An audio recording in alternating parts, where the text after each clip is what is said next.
الحمد لله نحمده ونستعينه ونستغفره ونؤمن به ونتوكل عليه ونعوذ بالله من شرور أنفسنا من يهده الله فلا مضل له ومن يضلله فلا هادي له ونشهد أن لا إله إلا الله وحده لا شريك له ونشهد أن سيدنا ومولانا محمدا عبده ورسوله أما بعد فأعوذ بالله من الشيطان الرجيم بسم الله الرحمن الرحيم يا أيها الذين آمنوا صلوا عليه وسلموا تسليما درود الشريف اللهم صل على سيدنا ونبينا وشفيعنا وحبيبنا ومولانا محمد صلى الله عليه وعلى آله وأصحابه وبارك وسلم اللهم صل على سيدنا ونبينا وشفيعنا وحبيبنا ومولانا محمد صلى الله عليه وعلى آله وأصحابه وبارك وسلم اللهم صل على سيدنا ونبينا وشفيعنا وحبيبنا مولانا محمد صلى الله عليه وعلى آله وأصحابه وبارك وسلم أعوذ بالله من الشيطان الرجيم بسم الله الرحمن الرحيم يا أيها الذين آمنوا اتقوا الله حق تقاته ولا تموتن إلا وأنتم مسلمون صدق الله مولانا العظيم وقال النبي صلى الله عليه وسلم كل بني آدم خطاؤون وخير الخطائين توابون وخير الخطاؤون توابون أو كما قال النبي عليه الصلاة والسلام শুকরিয়া আদায় করতেছি মহান রব্বুল আলামিনের দরবারে। রব্বুল আলামিন দুনিয়ার সমস্ত ঝামেলা থেকে পরিত্রাণ দিয়ে 7 দিন ব্যাপী বাংলা বাজার ব্যবসায়ী ও যুব তাফসীর কমিটির উদ্যোগে তাফসীরুল কুরআন মাহফিলের আজকে 3য় দিনের মাগরিবের পরের অধিবেশনে রব্বুল আলামিন আপনাকে আমাকে উপস্থিত হওয়ার তৌফিক দান করছেন, কিছু কথা বলা শোনার তৌফিক দান করলেন। অন্তরের অন্তরস্থল থেকে শুকরিয়া আদায় করি আলহামদুলিল্লাহ।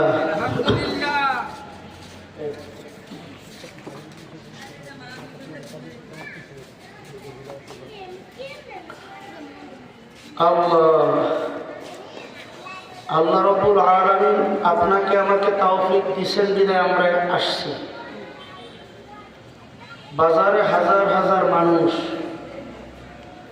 অহেতুক ঘোরাফেরার ভিতরে লিপ্ত, কোনো কাজ নাই, চাইলে আল্লাহর বান্দা মাহফিলে আসতে পারে, কোনো ধরনের বাধাও কিন্তু নাই,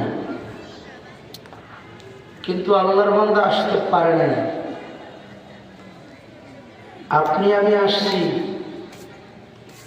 এটা আপনার আর আমার ইচ্ছা না।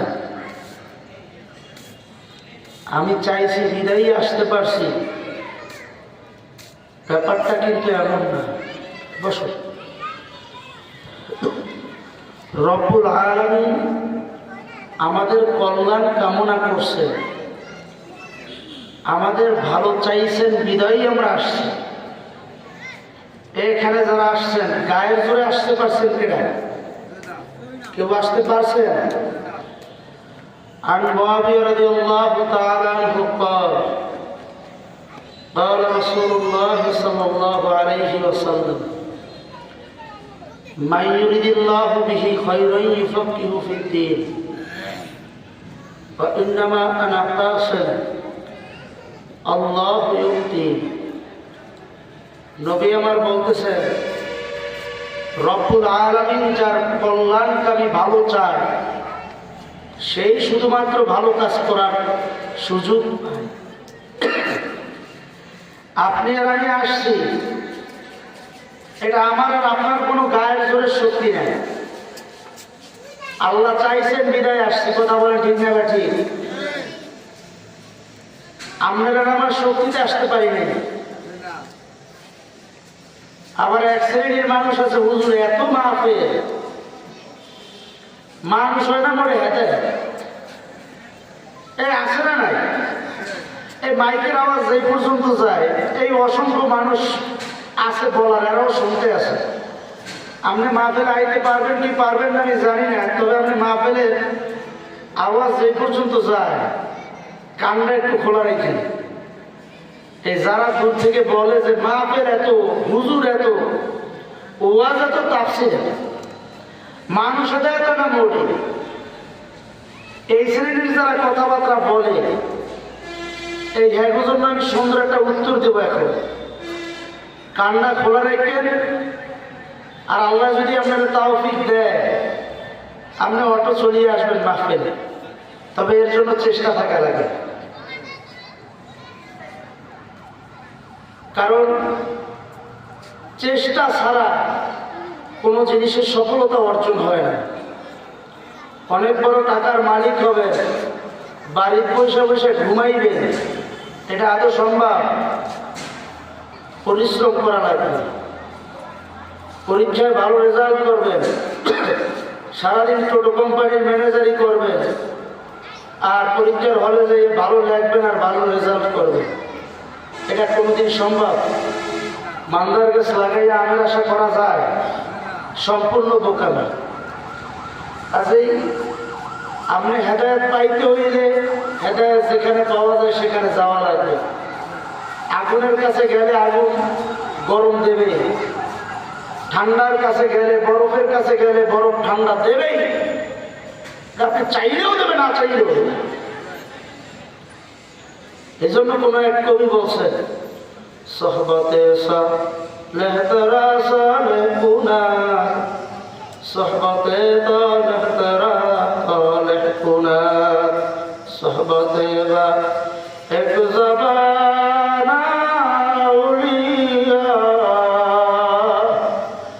বেহতরাজ সাদ সালেতাত ফেরিয়া, গেলে খুশবু এদর হাম্মাম রোজে, রশিদ আস্তে আস্তে মাহবুবে বদস্তম। মাটির চাকাকে জিজ্ঞেস করে, মাটির চাকা তোমার ভিতরে এত সুন্দর ঘেরান, এত সুন্দর ঘেরান আসলো কোথার থেকে? মাটির চাকা ডাক দিয়ে বলে, আমার ভিতরে ঘেরান, এখানে আমার কোনো কৃতিত্ব নাই, আমার কোনো রেশমা নাই, আমার বুকের উপরে গোলাপ চারা ছিল, গোলাপ চারার থেকে গোলাপ ফুল হয়েছে, গোলাপের পাপড়ি গুলা ঝরিয়া ঝরিয়া আমার গায়ের উপরে পড়ছে। প্রত্যেকটা পাপড়ি এমন ভাবে মেলান হয়েছে, এখন আর আমি মাটির চাকা নাই, আমি মাটির চাকা গোলাপের খুশবে পরিণত হয়ে গেছি। কারণ কি? সে নিজের অস্তিত্বকে বিলীন করছে। এই জন্য সোহবতে যাওয়া লাগবে। হেদায়েত বাইরে থেকে পাওয়া যাবে না। ওয়াজ মাহফিল ঘর থেকে বসেও শোনা যায়। ওইটা শুনিয়া যদি আপনার তাসির হয়, তাহলে সবচেয়ে বেশি তাসির হওয়ার কথা ছিল এই মাইক এলাকায়। কথা ঠিক না ব্যাঠে? প্রতিদিন ওয়াজে থাকে। আমাকে তো 2-1 দিন গ্যাপ, আজকে 2টা। এখানে ওয়াজ করার পরে আল্লাহ যদি বাসায় মদিনার যাবো, সেখানে এসার পর মাহফিল। তো এই মাইকালারা যারা আছে, অপারেটরের লোক, তারা প্রতিদিন শীতের গন্ধে মাহফিলে থাকে। উচিত ছিল এখন বেশি হেদায়েত হয়। আর পাঠ্যপুস্তক যার কাছে আছে সেই বড় আলেম জাননেওয়ালা যদি এইটাই হইত, এই দেশের সমস্ত লাইব্রেরিওয়ালা বড় আলেমে পরিণত হয়ে যেত। কথা বলেন ঠিক না বেঠিক? যাই হোক, আল্লাহ তো হেদায়েত কোনো মানুষের হাতে না, বক্তারও হাতে না, পীর মাশায়েখেরও হাতে না। এটা আল্লাহ পাক যাকে চাইবেন তাকেই শুধু দিবেন। আমি যে হাদিসটা পড়ছিলাম, আল্লাহ নবী সাল্লাল্লাহু আলাইহি ওয়াসাল্লাম বলছিলেন, ওয়া ইন্নামা আনা কাসিব, আমি শুধুই মাত্র বন্টন করি। আল্লাহ ইউতি, রব্বুল আলামিনের পক্ষ থেকে যা আমার কাছে আসে, এর বাইরে আমার কাছে কিচ্ছু নাই। আমি চাইলেই কিছু দিতে পারি না। আল্লাহ নবী সাল্লাল্লাহু আলাইহি ওয়াসাল্লাম তার চাচা আবু তালেবকে কম ভালোবাসছিল? ভালোবাসার দিক থেকে কোনো দিকে কম আছে? সব চাইতে বেশি ভালোবাসছে। এরপরেও তাকে হেদায়েত করতে পারলেন না। কারণ কি? মৃত্যুর আগ মুহূর্তে চাইছিলেন যাতে করে সে হেদায়েত হোক, ঈমান আনে। আসিয়া বলতেছে, চাচা যান, আপনি তো আর বলবেন না লা ইলাহা ইল্লাল্লাহু মুহাম্মাদুর রাসূলুল্লাহ, আল্লাহ বাদ কোনো মাবুদ নাই। চাচা আপনি এই কথা বলবেন না, আপনি অন্তত এতটুকু বলেন, চাচা যান লা ইলাহা ইল্লাল্লাহ। চাচা আপনি শুধু এতটুকু বলেন, আল্লাহ বাদে কোনো মাবুদ নাই, বাকিটা আমি বুঝতে নেব। বলছে লা ইলাহা ইল্লাল্লাহ বলছে? বলেন। আপনারা আমার পিছনে 2 ধরনের শয়তান লাগছে, মানুষ শয়তান, জিন শয়তান। রব্বুল আলামিন কালামে হাকিম শেষ করছে এই জিন শয়তানের কথা বলে, মিনাল জিন্নাতি ওয়ান নাস। কোন কোন ক্ষেত্রে জিন শয়তানের চাইতে মানুষ শয়তান বড় মারাত্মক। এরা মানুষকে পথভ্রষ্ট করিয়া ফেলা। আবু জাহেল, উতবা, সাহেবা, মুগীরা, এরা সে বলছে, এরা আপনি করেন কি? আপনার হুকুমে আমরা চলছি, আপনি এখন ঈমান আনবেন? এটা কোনোভাবে হইতে পারে? আবু জাহেল জানতো আমার ভাতিজা সত্য, মুহাম্মদ নবী সেটা সত্য, ঈমানও আনবে। সে যে সত্য নবী এটা 8 বছর বয়স অথবা 12 বছর বয়সে সে জানছে, যখন ওই শামে সফরে গেছে। পথে বুহাইরা রায়ের খ্রিস্টান পাদ্রী তাকে বলতেছে, আবু তালেব, তুমি কি তোমার ভাতিজার কল্যাণ চাও? যদি কল্যাণই চাও তাকে আর সিরিয়ায় নিয়ে যাইও না, তাকে মক্কায় ব্যাক করো। তখন ওই জামাতের উপরে রৌদ্র পড়তেছিল, কিন্তু আবু তালেব দেখতেছে বিশেষভাবে ভাতিজার মাথার উপরে কুদরতি ভাবে ছায়া দিতেছে কি অদৃশ্য। বোঝার আর বাকি নাই, আমার ভাতিজা এ স্বাভাবিক কোনো কেউ না।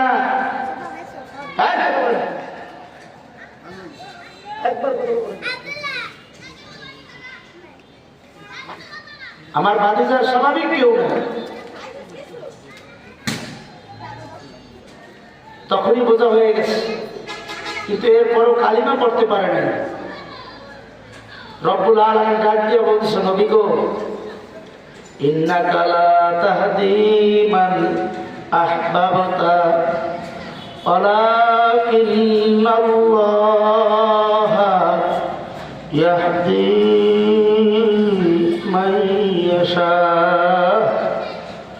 নবী গো, আপনাকে আমি দারোগা হিসাবে পাঠাই নাই, আপনি চাইলেই কাউকে হেদায়েত করবেন, ব্যাপারটা এমন না। নবী গো,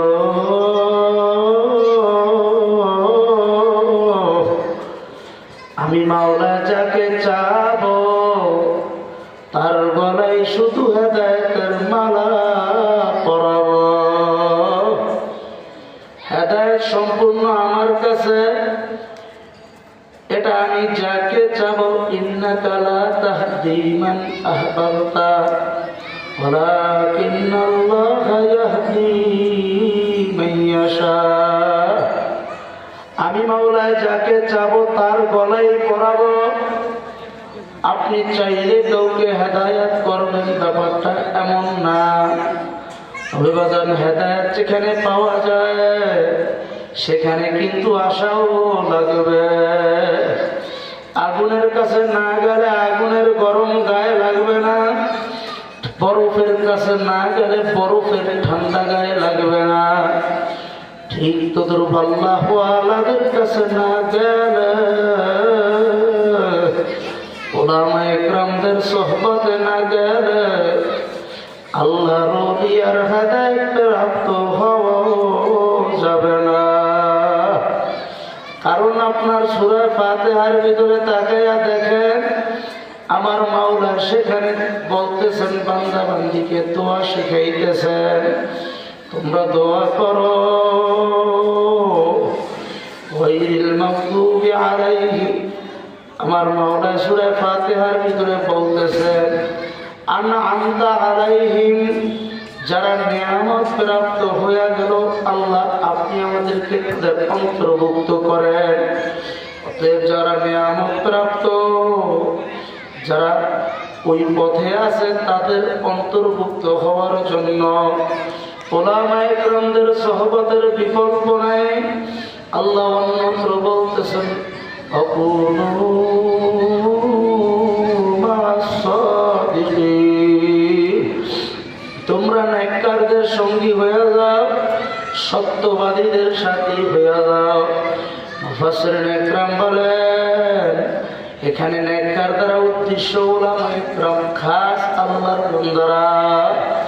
এই জন্য আমার বাজানদেরকে বলবো, উলামা ইকরামদের সোহবত প্রাপ্ত যদি হওয়া যায়, উলামা ইকরামদের কাছে যদি সান্নিধ্যে যদি আসা যায়, আল্লাহ কাকে কোন মাধ্যমে পরিবর্তন করবে বাজান কিছুই কিন্তু বলা যায় না। এই জন্য আমার বাজানদেরকে বলবো, পর্দার আড়ালের আমার মা বোনদেরকে বলবো, আমি যে আয়াত তিলাওয়াত করলাম, এই আয়াতের ভিতরে আমার মাওলা বলতেছে, ইয়া আইয়ুহাল্লাযীনা আমানুত্তাকুল্লাহ হাক্কা তুকাতিহি ওয়া লা তামুতুন্না ইল্লা ওয়া আনতুম মুসলিমুন। আমার মাওলা ডাক দিয়া বলতেছে, যারা নাকি ঈমান নিয়ে আসছে তারা যেন আমি মাওলাকে সবচেয়ে বেশি ভয় করে। কারণ বাজান মাওলার ভয় যে আল্লাহর বান্দা বান্দির মধ্যে আসবে, ওই আল্লাহর বান্দা বান্দি কখনো গুনাহ করতে পারে না। যে আল্লাহর বান্দার মধ্যে মাওলার ভয় আছে, ওই আল্লাহর বান্দা কোনদিন গুনাহ করতে পারে না। আজকে আমাদের মধ্যে মাওলার ভয় নাই, যার কারণে আমরা যা ইচ্ছা তাই করে বেড়াই। আমাদের থেকে গুনাহ হয়ে যায়, সব সময় শুধু গুনাহ আর গুনাহ। গুনাহ মুক্ত জিন্দেগীর জন্য তাকওয়ার বিকল্প নাই। তাকওয়া হইল মাওলার ভয়ে গুনাহ ছাড়িয়া দেওয়ার নাম। সবাই বলেন, তাকওয়ার হলো মাওলার ভয়ে গুনাহ ছাড়িয়া দেওয়ার নাম। বলেন, মাওলার ভয়ে। বলেন বলেন, মাহফিলে পৌঁছান, কিছু করিয়াছেন, কিছু করিয়া মুখস্থ করিয়াছেন। মাওলার ভয়ে গুনাহ ছাড়িয়া দেওয়ার নাম কি? তাকওয়া। কি তাকওয়া হইছে কি? কাকে বলে তাকওয়া? আল্লাহর ভয়ে গুনাহ ছাড়িয়া দেওয়ার নাম কি? তাকওয়া। যেই আল্লাহর বান্দা বান্দির মধ্যে আমার মাওলার ভয় পয়দা হইয়া যাবে, ওই আল্লাহর বান্দা বান্দি কোনদিন গুনাহ করতে পারে না। সাহাবায়ে কেরাম রিদওয়ানুল্লাহি তাআলা আলাইহিম আজমাইনদের দিকে তাকাইলে দেখা যায় তাদের জিন্দেগিটা ছিল তাকওয়া সম্পন্ন। কোনোভাবেই গুনাহ হইতো না। গুনাহ যদি ভুল ক্রমে হয়েও গেছে, সাথে সাথে মাওলার দরবারে গুনার জন্য তওবা করিয়া ফেলাইছে, সাথে সাথে নিজেকে নিজে শুধরানোর চেষ্টা করা শুরু করিয়া দিছে। এই জন্য আমার বাজানদেরকে বলবো, আমার পর্দার মা বোনদেরকে বলবো, মাওলার ভয়ের কোনো বিকল্প নাই।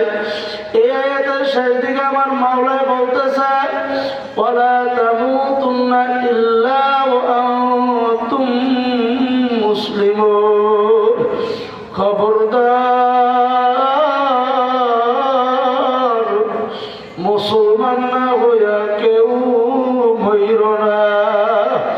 বাজান, মুসলমান না হইয়া মরার জন্য না বলছে কে? জবানটাকে উঁচু করিয়া ডাক দিয়া বলেন, কে না বলছে? আমার মাওলা মুসলমান না হইয়া কবরে যাওয়ার জন্য না বলছে। বলে নাই পীর না হইয়া কবরে যাইও না, বলে নাই মুফতি না হইয়া কবরে যাইও না, বলে নাই মুহাদ্দিস বড় নেতা বড় টাকা পয়সাওয়ালা বড় জানেওয়ালা না হইয়া কবরে যাইও না। এমন কোন শর্ত লাগায় না, আমার মাওলা শর্ত লাগাইছে, ওয়ালা তামুতুন্না ইল্লা ওয়া আনতুম মুসলিমুন। খবরদার, মুসলমান না হইয়া কবরে যাইও না, মৃত্যুর বিছানায় শুইও না। কারণ বাজান, মুসলমান না হইয়া যদি মৃত্যুর বিছানায় যান, ওই কবর আর কবর থাকবে না। নবী আমার বলেন, আল কবরু রাউযাতুম মিন রিয়াজিল জান্নাহ আও হুফরাতুম মিন হুফারিন নার। কারো কারোর জন্য কবরটা জাহান্নামের আগুনে পরিণত হইয়া যাবে, কবরটা আগুনের কুণ্ডলিতে ভরিয়া যাবে। বাজান, ওই কবরের আযাব কেউ সহ্য করতে পারবি না। এই জন্য মৃত্যুর আগেই মুসলমান হও। মুসলমান কাকে বলে সেটাও কিন্তু ভালোভাবে বোঝা লাগবে। কোন এক কবি মুসলমানের ব্যাখ্যা দেন, মুসলমানি বোধ গর্দন হাদান এনানে কদ বদস্তে কাজদাদা সফর গম্বা তুমা এক শরা তুদারি হিসাবা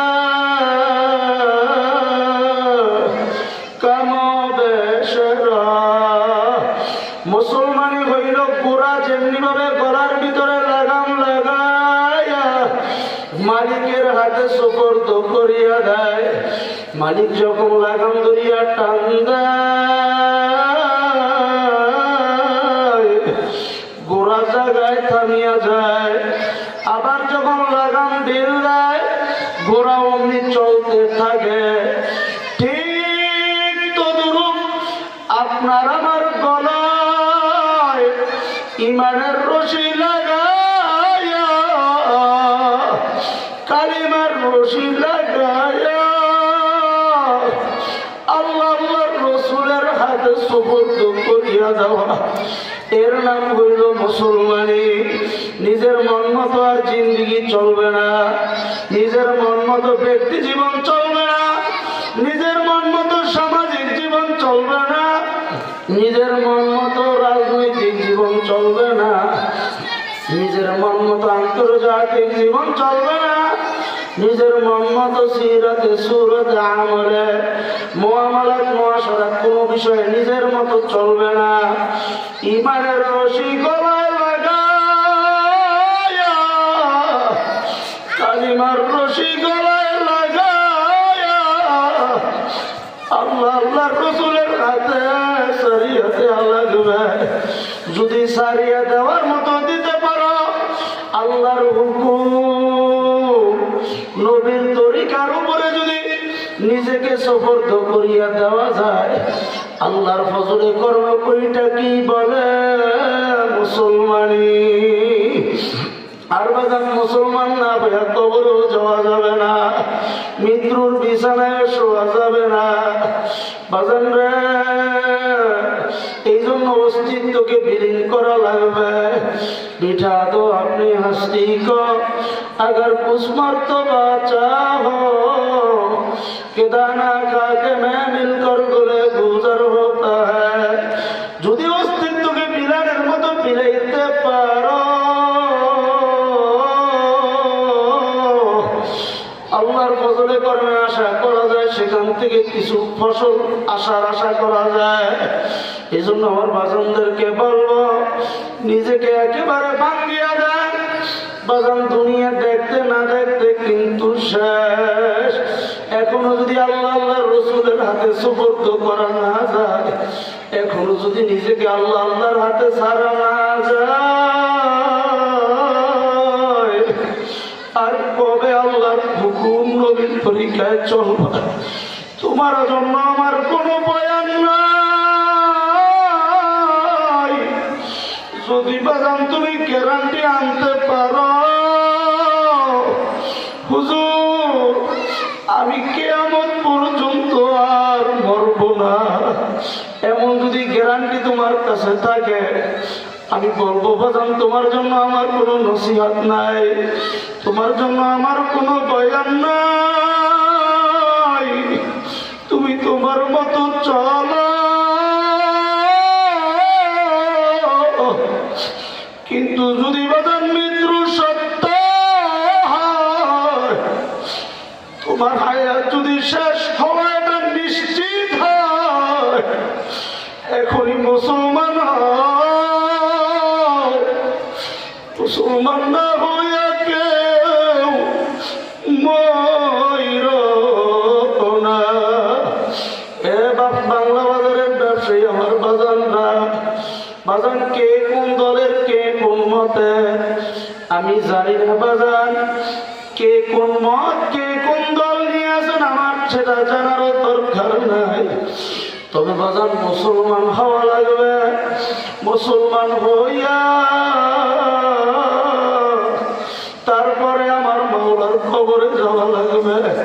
আর পরিপূর্ণ মুসলমান হওয়ার জন্য আমি আলোচনার শুরুতে যে কথা বলছিলাম, তাকওয়ার বিকল্প নাই। আল্লাহর ভয় যে আল্লাহ বান্দা বান্দির মধ্যে ঢুকবে, ওই আল্লাহর বান্দা বান্দি অটোমেটিক মুসলমানে পরিণত হইয়া যাবে, অটোমেটিক মুমিন বান্দায় পরিণত হইয়া যাবে।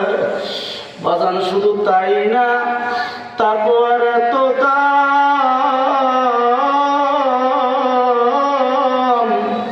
আমার মাওলার তাকওয়ার, যারা তাকওয়া অবলম্বন করবে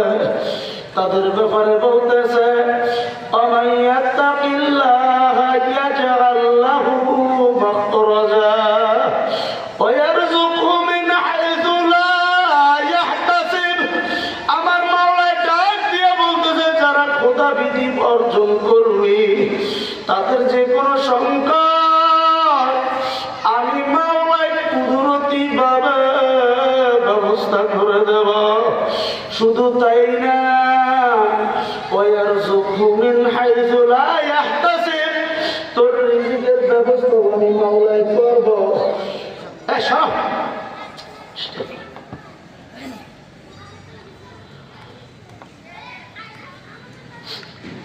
তোর রিজিকের ব্যবস্থা আমি কুদরতি ভাবে ব্যবস্থা করব এই জন্য আমার বাজানদেরকে বলবো পর্দার মা বোনদেরকে বলবো বাজান রিজিকের ব্যবস্থা আমার মাওলায় ব্যবস্থা করিয়া দেবে যদি আল্লাহর ভয় শুধু অর্জন করতে পারো সাহাবা একরামদের দিকে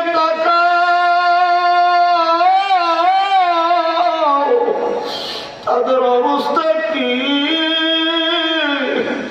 তোমার আর আমার অবস্থা কি তোমার মধ্যে আমার মধ্যে ভয় নাই গুনাহ করতেছি গুনায় গুনায় জিন্দেগি কাটিয়া যায় ওমর ইবনুল খাত্তাব রাদিয়াল্লাহু তাআলা আনহু জলিলে কদর সাহাবী শুধু তাই না দুনিয়ার ভিতরে যারা জান্নাতের সার্টিফিকেট পাইছে তাদের ভিতরে অন্যতম একজন শুধু তাই না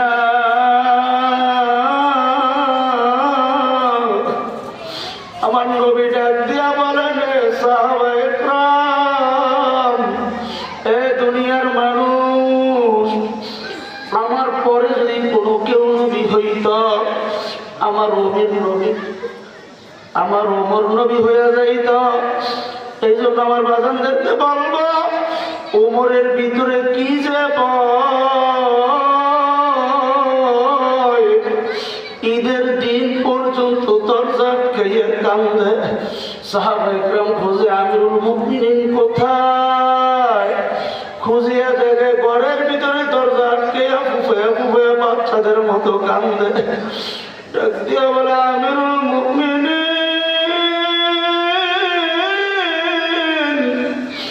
আপনি আজকে খুশির দিন কেন কান্দে ডাক দিয়া বলে সাথীরা রে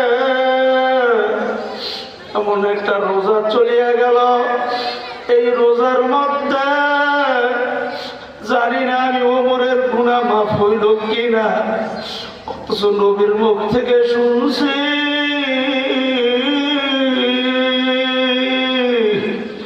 যে রমজান পাইল অথচ গুনাহ মাফ করাইতে পারল না ওর উপরে লানত জিবরাইল আমিন দোয়া করছে আমার নবী আমিন বলিয়া সত্যায়ন করছে আমার বড় আমি ওমর কি সেই লানত প্রাপ্তদের ভিতরে পড়িয়া গেলাম নাকি ওমরের মধ্যে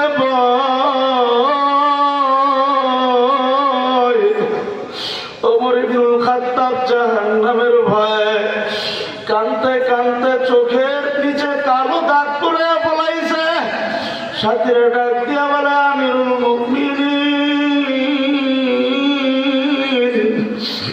আপনার চোখের নিচে কালো দাগ পড়িয়া গেছে দেখতে ভালো লাগে না আপনি একটু চিকিৎসা করান ভালো হইয়া যাবে ওমর ইবনুল খাত্তাব ডাক দিয়া বলে সাথীরা রে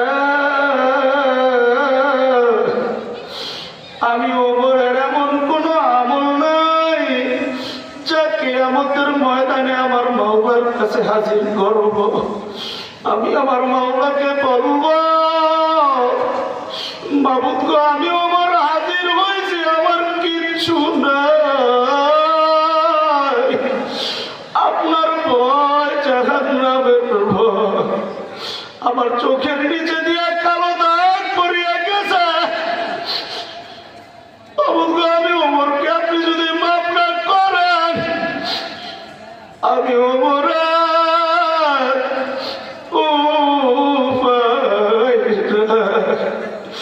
বড় বীর আব্দুল কাদের জিলানী রাহমাতুল্লাহি আলাইহি মাওলার কাছে দোয়া করে, মাবুদ গো কিয়ামতে যদি উঠায় আর যদি জাহান্নামের বেরি মাঝে বাঁধিয়া ফেলে, আমি আব্দুল কাদেরের অন্ধ বানায় আমাকে দুনিয়ার মানুষ এত সম্মান করছে, এত ভালোবাসে, বড় পীর বলিয়া জানত, আমি আব্দুল কাদেরের গলায় যদি জাহান্নামের শিকল লাগিয়া যায়, আমি কেমনে চোখ দেখাবো? আমার মুখ দেখানোর কোনো তো রাস্তা নাই। মাবুদ গো আপনি আমাকে কিয়ামতে অন্ধ করিয়া উঠেন। বাজান তাকওয়া অর্জন করো। তাকওয়া না থাকার কারণে সমস্ত অপরাধ সংঘটিত হয়। বাজান যে আল্লাহর বান্দার মধ্যে তাকওয়া নাই, আল্লাহর ভয় নাই, সেই বান্দা যা ইচ্ছা তাই করতে পারবে। বাজান তাকাইয়া দেখেন, একজন জজের সামনে যখন অন্ধ ব্যক্তি দাঁড় হয়, অন্ধ ব্যক্তি খুব নতজানু হইয়া দাঁড়ায়। যদি আপনি বলেন, হে অন্ধ ভাই, তুমি কেন জজের সামনে নতজানু হইয়া দাঁড়াইছ? যার চক্ষু আছে সে তো জজকে দেখে, তুমি তো জজকে দেখো না। জজ উত্তর, অন্ধ ব্যক্তি উত্তর দিবে, বাইরে আমি হয়তো জজকে দেখি না, কিন্তু জজ তো আমাকে দেখে। ঠিক তদ্রূপ আপনাকে আমাকে প্রত্যেকটা কাজ করার ক্ষেত্রে, চলার ক্ষেত্রে, হাঁটায় বলেন, চলায় বলেন, প্রত্যেকটা ক্ষেত্রে যদি এই চিন্তা চলিয়া আসে যে আমি তো আর মাওলারে দেখি না, মাওলায় তো আমার দেখে।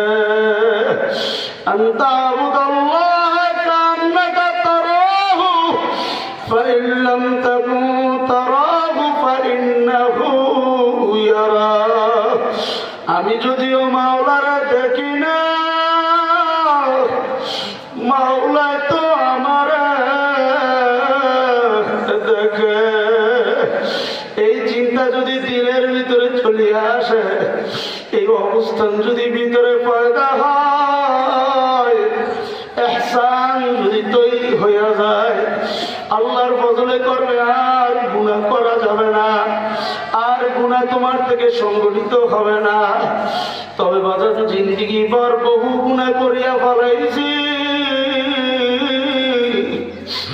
গুনাহ করিয়া ফেলাইছি, এত পরিমাণ গুনাহ করছি। আল্লাহ, অনেকে মনে করে হুজুর আমার মাওলায় মাফ করবে, কি করবে না। আখারে কবল করে আমার মাওলা এত দয়ার মাওলা, আমার মাওলা এত রহমতের মাওলা, পাহাড় সমান গুনাহ লইয়া যায় যদি হাজির হও, আমার মাওলায় তোমাকে সাথে সাথে ক্ষমা করে দিবে। আমার মাওলার দরবার নৈরাশের দরবার না। লা তাকনাতু মির রাহমাতিল্লাহ, আমার মাওলার দরবার নৈরাশের দরবার না। আমার মাওলায় প্রতিদিন তোমাকে ডাক দিয়া বলে, ফাফিরু ইলাল্লাহ, বান্দা বান্দিয়া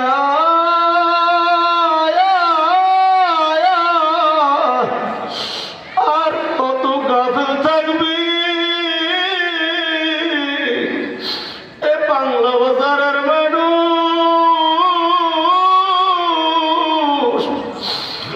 আর কত গাফেল থাকবা? একটু মাওলার দিকে আসো। আর কত গাফেল থাকবা? আর কত অন্যায় অপরাধের ভিতরে ঢুকিয়া থাকবা? সময় শেষ। এই মাঠেই তো কত জানাজা দিয়া কত মানুষকে বিদায় দিয়া দেওয়া হইল। আল্লাহ, তোমার আমার সময় শেষ হইয়া যাইতে আছে।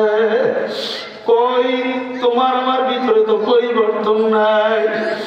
এই তো কিছুদিন আগে আমরা কত ছোট ছিলাম, দুষ্টামি করতাম মুখের ভিতরে, এখন দেখি দাঁড়ি। আবার তাকাইয়া দেখে কত আমার মুরব্বী বাবারা দাড়ি গুলার ভিতরে কি যেন সাদা করিয়ে রং লাগিয়ে দিছে। বললাম তোমার কোনো চিন্তা নাই, আসলে দাড়ি সাদা হয় না। কত শক্তি ছিল মাথায়, 50 কেজি ওজনের বস্তা নিয়ে দৌড়ে, হাতের ভিতরে কত শক্তি, চোখ দিয়া প্রায় অর্ধ মাইল পর্যন্ত দূরে দেখতা, এখন চোখ দিয়া ভালো দেখো না। হাতের শক্তি নাই, মাথার মধ্যে শক্তি নাই। আকারে এগুলা তোমার 3 দিন চলিয়া যায় না। তোমাকে আমার মাওলায় প্রত্যেকটা জায়গায় জায়গায় চিঠি পাঠায়, এরে আব্দুল কারীম তুই কেন বুঝো না? তোরে আমি যখন বানাইছি আমি তোর পিছে একটা দারোগা লাগাইয়া দিছি। বাজান রাখাল যেমনি ভাবে গোয়াল ঘরের দিকে সকালে গরুগুলা সারিয়া দেয়, সকালে গরুগুলা সারিয়া দিয়া সারাদিন গরুগুলায় ঘাস খেতে থাকে। বিকাল হইলে রাখাল গোয়াল ঘরের দিকে হাঁকায়া হাঁকায়া নিয়ে যায়। ঠিক তদরূপ কে যেন তোমার আর আমার পিছনে হাঁকাইতেছে। আমার মাওলা একজন আজরাইল নামক দারোগা লাগাইয়া দিছে, ওই রাখালের মতো তোমার পিছনে হাঁকা। আর আমার মাওলা তোমাকে বারবার সংকেত দেয়, আব্দুল করিম তোর শক্তিটা আমি 3 দিন লোপ পাওয়া দিতেছি, স্মৃতি শক্তি আমি কমাইয়া দিতেছি। তোর যখন সময় হয়ে যাবে তুই আর এই দুনিয়াতে থাকতে পারবি না।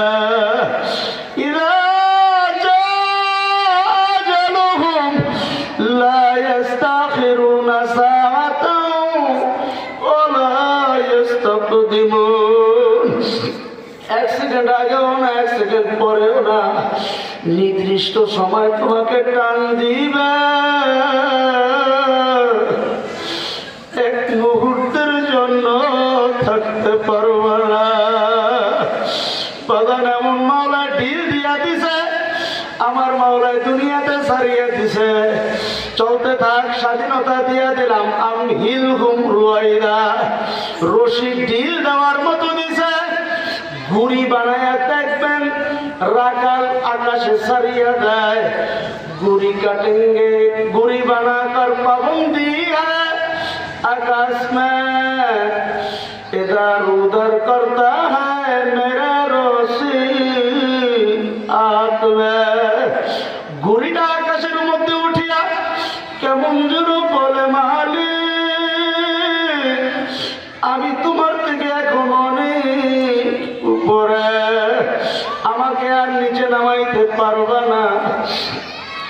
মালিক নিচ থেকে ডাক দিয়া কয়, ঘুড়ি তুই যতই মাজাল আরো আর ম্যাজ মারো, তুই আকাশে থাকতে পারবি না। নাটাই আমার হাতে, আমি যখন নাটাই মোর লাগাবো আর এক মুহূর্ত থাকতে পারবি না। বড়শি দিয়া জেলে মাছ ধরে, বড় মাছ বড়শির মধ্যে লাগিয়ে পুরো পুকুরের ভিতরে দৌড়ায়। মাছ বলে, হে জেলে আমি ছুটিয়ে গেছি, আমাকে আর ধরতে পারবি না। জেলে ডাক দিয়া বলে, তুই ছুটিয়ে গেছিস ওই পর্যন্ত আমি যতটুক রশি ঢিল দিছি। তুই যখন পুকুরের মধ্যে ঘুরতে ঘুরতে ঘুরতে তোর শরীরটা ক্লান্ত হয়ে পানির উপরে বাসাইয়া দিবি, আমি অন্যের উপর তোর টানিয়া উপরে নিয়ে আসবো। ঠিক আমার মাওলা ডাক দিয়ে বলতেছে, বান্দা বান্দি আমিও তোকে দুনিয়ার ভিতরে সারিয়া দিলাম। আমি হিল হুম রুয়াই ঢিল দিছি এটা মনে করার কোনো কারণ নাই। তুই রশি ঢিল পায়া আমার কাছে আর আসবি না। আমার মাওলা ডাক দিয়া বলে, বান্দা বান্দি, আমি তোকে বানানোর সাথে সাথে তোর গলায় বড়শি লাগিয়ে দিছি। কুল্লু নাফসিন যায়িকাতুল মাউত।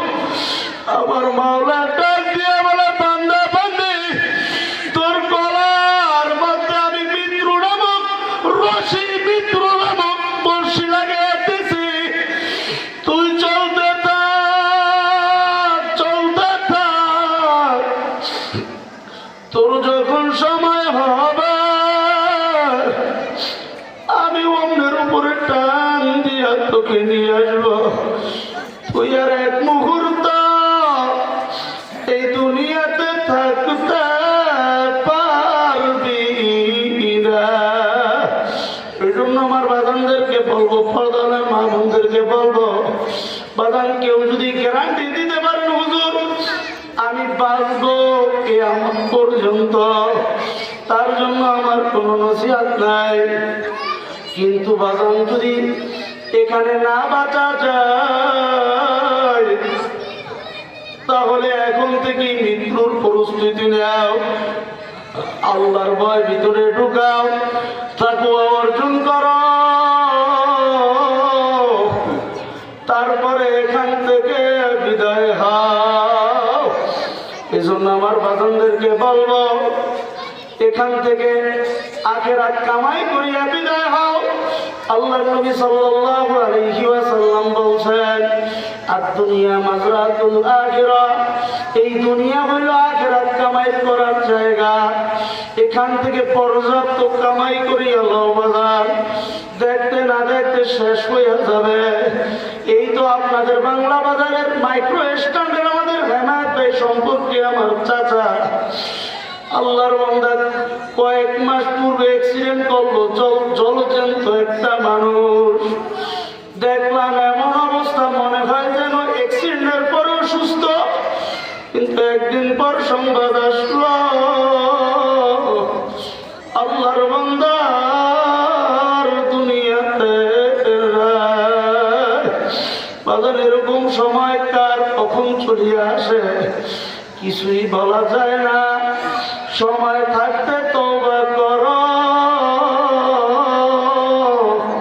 তারপরে রওনা হও।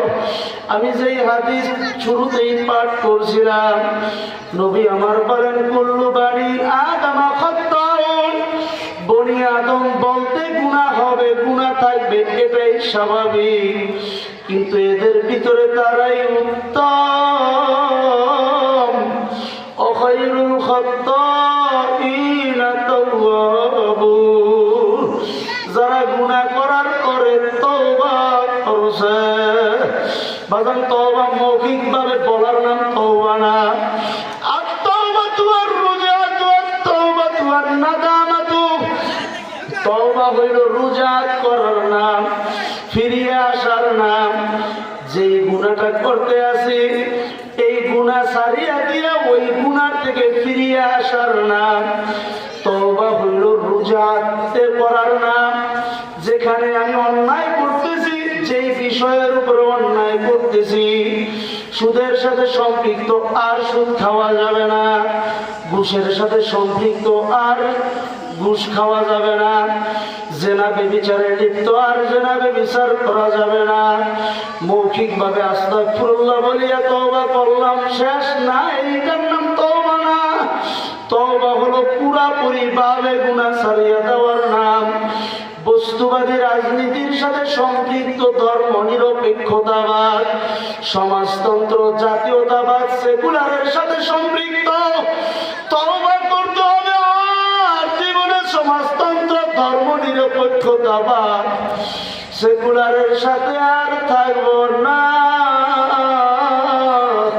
কোরআন সুন্নাহ ছাড়ব না। শপথ করা যায় কি যায় না? সেকুলারের সাথে আর থাকব না। কোরআন সুন্নাহ ছাড়ব না।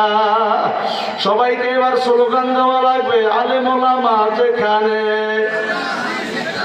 আলেম ওলামা যেখানে, পীর মাশায়েখ যেখানে।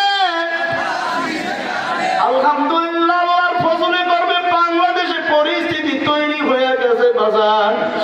এই কালিমা গো মুসলমান, এখনো যদি না বুঝো আবারও তোদের উপরে জুলুম করবে ওই আরাকান আফগান কাশ্মীরের মতো, সেই অপেক্ষা করা লাগবে। আল্লাহ সুযোগ করিয়া দিয়েছে, ইসলামের বাহিরে যাওয়ার সুযোগ নাই। হে যুবক, আজকে দেখো নাই আজকের দৃশ্য, ওই যে ঢাকায় আজকে দেখলাম আলহামদুলিল্লাহ বাংলাদেশে ইসলাম পন্থার সমস্ত শক্তি একত্রিত হয়ে গেছে।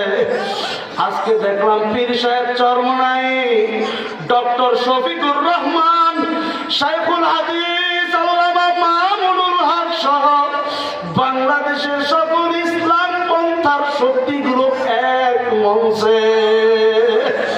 বলেন এটা খুশির বিষয় কি? খুশির বিষয় না। আর ঘাট দখলকারীকে বাংলাদেশ দখল করতে দেওয়া যাবে না, আর জায়গা দখলকারীকে বাংলাদেশ দখল করতে যাওয়া যাবে না।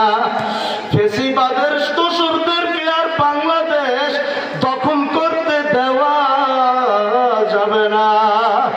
যারা ফেসিবাদের উত্তরসূরি হইতে চাইবে মনে করবেন যেখানে দুর্নীতি করিয়া ফেসিবাদ পালাইছে, ফেসিবাদের জায়গায় এখন যারা চাঁদাবাজি করবে, এখন যারা বাজার দখল করবে, এ বাবা তোমার সাথে আমার কোনো দলাদলি নাই, কিন্তু কোরআন হাদিসের কথা বলিয়া যায়, মানবা কি মানবা না জানি না, তুমি বুঝবে আর তোমার মাওলায় বুঝবে। আমি এটা তোমার হেদায়েত করার জন্য কন্ট্রাক্টরে নিয়ে বসি নেই। এই জন্য আমার বাজানদেরকে বলবো, পর্দারের মা বোনদেরকে বলবো, বাজান দৃঢ় শপথ গ্রহণ করা লাগবে। কোন ডাকাতদেরকে, জমি দখলকারী, ওই জায়গা দখলকারী, হাট বাজার দখলকারী, চাঁদাবাজ, এদেরকে আর কোনোভাবেই দ্বিতীয়বার বাংলাদেশে আর ক্ষমতায় আনা যাবে না। এরা পরীক্ষিত দুর্নীতিবাজ, এরা পরীক্ষিত ইসলামের শত্রু। কথা বলেন ঠিক না বেটি? এই জন্য আমার বাজানদেরকে বলবো, খুব সচেতনতার সাথে সামনে পাও দেওয়া লাগবে। ইসলাম পন্থী সব শক্তি একত্রিত হইয়া যাইতেছে। চরমনাই জামাত, হেফাজত, জমিয়ত, খেলাফত সব এক হয়ে যায়। বাতিলকে ছিটকে দিয়ে আস্ত পুরো বঙ্গোপসাগরে নিক্ষেপ করা লাগবে। এই জন্য কালিমা গো মুসলমান, তোমাকে ঐক্যবদ্ধ থাকা লাগবে। আর আকীদার প্রশ্ন নিয়ে কোনো ধাক্কা ধাক্কি নাই। কে নামাজ জোরে বললো, কে আসতে বললো, আমিন জোরে বললো, হাত বাংলো কি বাংলো না, আজানের যুগ নাই। এই ওয়াদা কে কি করতে পারে? আগামী দিনে ইসলামের পক্ষে, দেশের পক্ষে, মানবতার পক্ষে, বিরুদ্ধে, বাতিল শক্তির বিরুদ্ধে, দুর্নীতির বিরুদ্ধে ইসলামের পক্ষে কারা কারা অবস্থান তৈরি করতে রাজি? আল্লাহ আপনি আমাকে সহ আমাদের সবাইকে কবুল করেন।